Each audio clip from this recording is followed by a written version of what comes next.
always had that voice, and have you always been listening to it, or is that something that you just learned, oh, if I listen to this, things work out?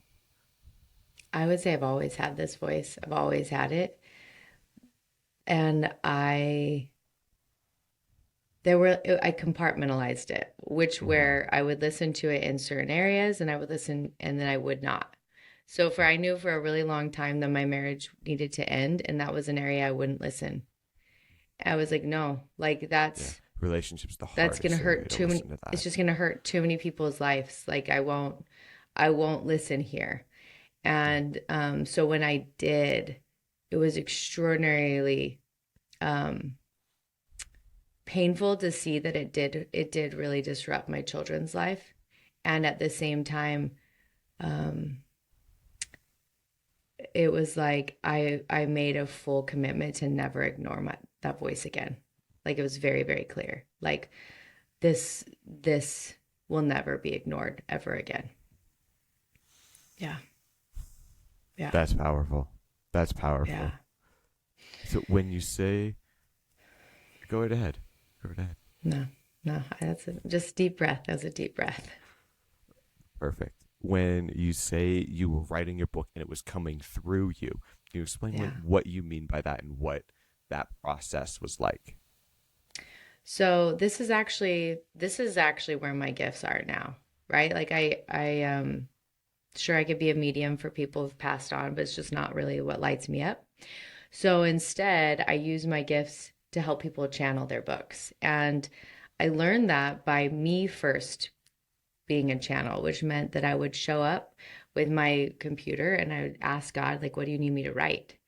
And then I would just write whatever came through me. And so now that's actually my business. My business is that I teach people how to be their own medium, like how they become the channel. And I do that in a mastermind and I do that one on one. And now I have this new offering, which is actually the most delicious offering I have, where I take people to a resort for 6 days and we write their whole book in 6 days. And Oh it's my, so damn fun. oh my God. I know. Wait. I know. Okay, hold on. Break Yeah. that down for me. Break that Okay. down for me. Okay. Yeah. So I just went last week. It was my Uh-huh. first one. It was literally the funnest time of my whole entire life, because we actually did the math and we spent 16 hours a day together for like 6 days. And we did the math and it was like 3 years of 30-minute Zoom calls. And I'm all about how do we collapse time? And I'm like, shit, we Amazing. just collapsed time. Years. Yeah. Oh my Yeah. God. Yep. Yeah. So freaking rad. So we flew here so she came to Idaho, where I live. I got her in my car. We drove 2.5 hours up to this magical place called Sun Valley, which is actually where Hemingway is from, which Okay. has like all this like writing magic.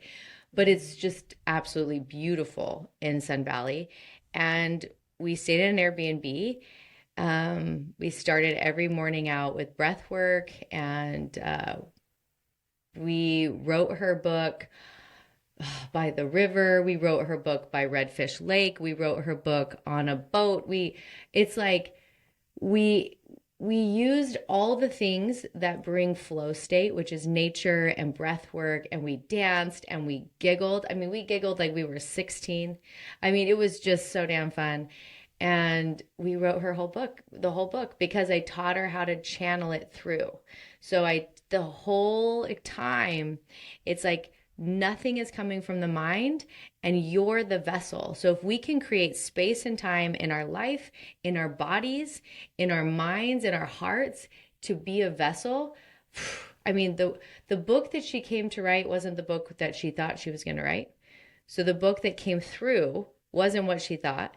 We also like literally received one of the most healing tools I've ever seen that clears out shame, and that came through for her book.